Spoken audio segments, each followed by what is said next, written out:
Buenos días, mi nombre es Esmeralda Muñoz, soy estudiante de quinto semestre de psicología y a continuación voy a hablar sobre el tipo de análisis seleccionado para el proyecto de aula que me corresponde, el cual hace referencia específicamente al análisis temático.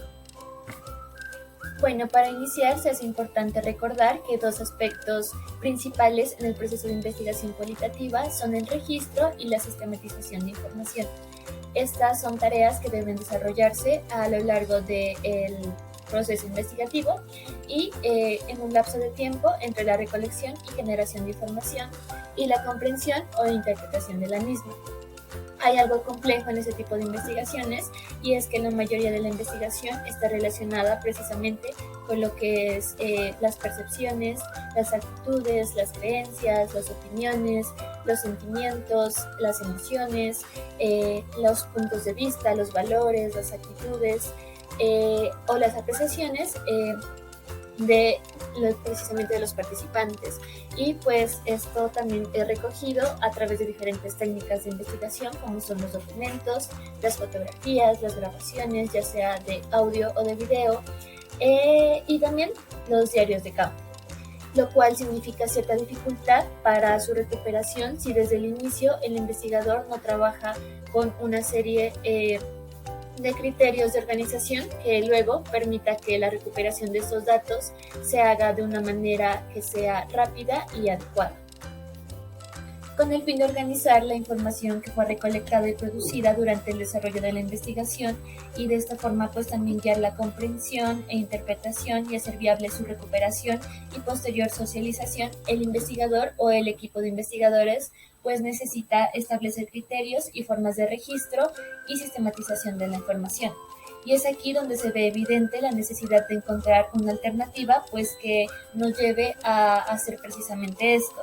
Y la alternativa que nosotros encontramos en este caso del proyecto de aula fue el análisis temático. Bueno, como toda propuesta de sistematización, este también pues debe enmarcarse en el enfoque epistemológico-metodológico de la investigación. En este caso específicamente el enfoque que escogimos para nuestra investigación es el enfoque fenomenológico hermenéutico. Y de la misma forma pues deben marcarse en lo que son los objetivos, el contexto en el cual se desarrolla la investigación, los participantes y los recursos con los que se soportó el proceso, por ejemplo pues las técnicas o instrumentos de recolección de datos. Bueno, el marco epistemológico-metodológico para el análisis temático es precisamente la fenomenología social de Such. Bueno, entrando en la fenomenología social, pues podemos decir que es una teoría comprensiva e interpretativa de la acción social que explora la experiencia subjetiva en el mundo de la vida cotidiana de las personas en las que prima el sentido común. Desde este planteamiento y desde este punto de vista, pues se considera que las personas que viven en el mundo de la vida cotidiana son capaces de atribuir significado a una situación. Esto quiere decir que es el significado subjetivo de la experiencia lo que constituye el tema de estudio. Bueno, para este autor, pues existe un método para el estudio de la acción social en el que participan dos sentidos que son bastante importantes, los cuales son la comprensión y la interpretación. Al hablar de comprensión, pues estamos hablando precisamente del proceso mediante el cual la gente construye sentido o comprende los fenómenos del mundo cotidiano. Y al hablar de interpretación, estamos hablando de la generación de tipos ideales a través de los cuales se puede interpretar y describir el fenómeno que se investiga.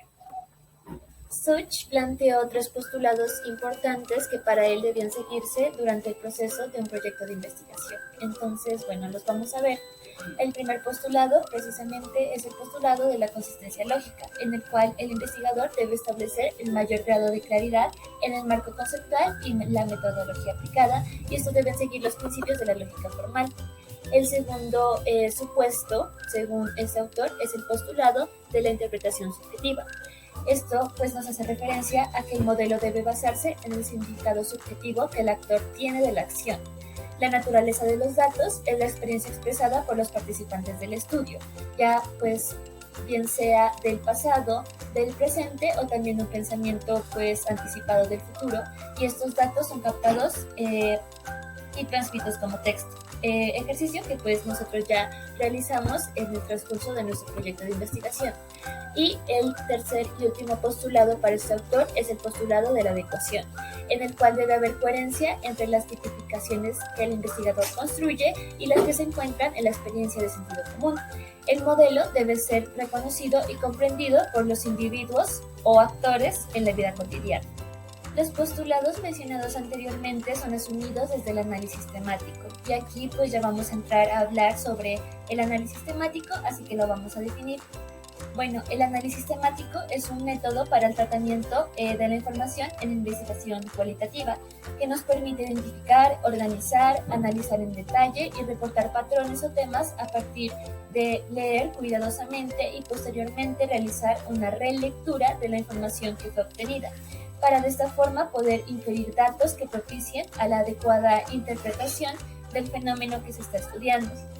El identificar, establecer e informar temas y estructuras pues permite que las experiencias, los significados y las realidades de los sujetos que participan sean tomadas con la relevancia pues que se merecen, y también de la misma manera que se examinen las circunstancias en las que los eventos, las realidades, los fenómenos sociales, los significados y las experiencias son efectos precisamente de los discursos de una sociedad.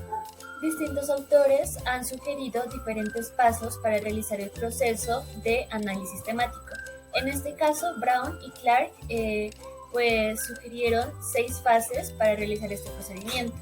Entonces, en la fase número 1 encontramos la familiarización con los datos, en la fase número 2 la generación de categorías o códigos iniciales, en la fase número 3 la búsqueda de temas, en la fase número 4 la revisión de temas, en la fase número 5 la definición y denominación de temas y por último en la fase número 6 la producción del informe final.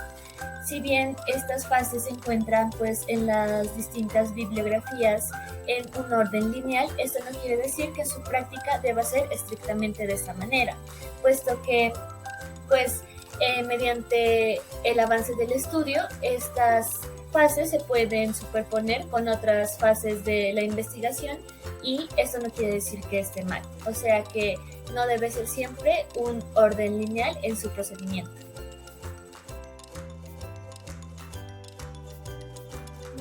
Por último, entre los criterios de evaluación para establecer la consistencia del análisis temático, se identifican el hecho de que diferentes investigadores trabajen los mismos datos y detecten los mismos temas. También la posibilidad de que un mismo investigador realice una observación similar en 2 tiempos o escenarios diferentes. Y por último, que 2 investigadores trabajen con la misma información, codificando cada uno por su lado, para posteriormente poder comparar los resultados entre sí. Bueno, a partir de ese momento es importante tener en cuenta que en el presente estudio se utilizó 4 instrumentos, los cuales fueron 3 entrevistas, una historia de vida, un grupo focal y uno de discusión. Pues esto nos llevó a que la información produjera una saturación en la matriz, lo cual resultó pues beneficioso para reunir y codificar un amplio conjunto de discursos, los cuales eran extremadamente diversificados. En cuanto al proceso de análisis, se optó por seguir las fases planteadas por los autores Mielen, Tonon y Alvarado. Inicialmente, nosotros como investigadores nos familiarizamos con los datos, escuchando los audios de las entrevistas, la historia de vida, el grupo de discusión, el grupo focal, o también mirando los videos que cada una pues tuvo la oportunidad de grabar en el desarrollo de su instrumento, para posteriormente realizar la debida transcripción. Así, después de esto se llevó a cabo un microanálisis de los textos, donde la inspección línea por línea nos llevó a descubrir algunas categorías inductivas. Enseguida, la comunicación abierta buscó similitudes y diferencias a través de la comparación categórica por tablas. Así, pues, se separaron los que se consideraban aspectos positivos de la adaptación a clases presenciales y, por otro lado, los que se consideraban aspectos negativos, para finalmente, por medio de la codificación axial, pues relacionar las categorías y subcategorías, describiendo hipótesis que marcaban las posibles causas que facilitaban y dificultaban la experiencia del retorno a clases.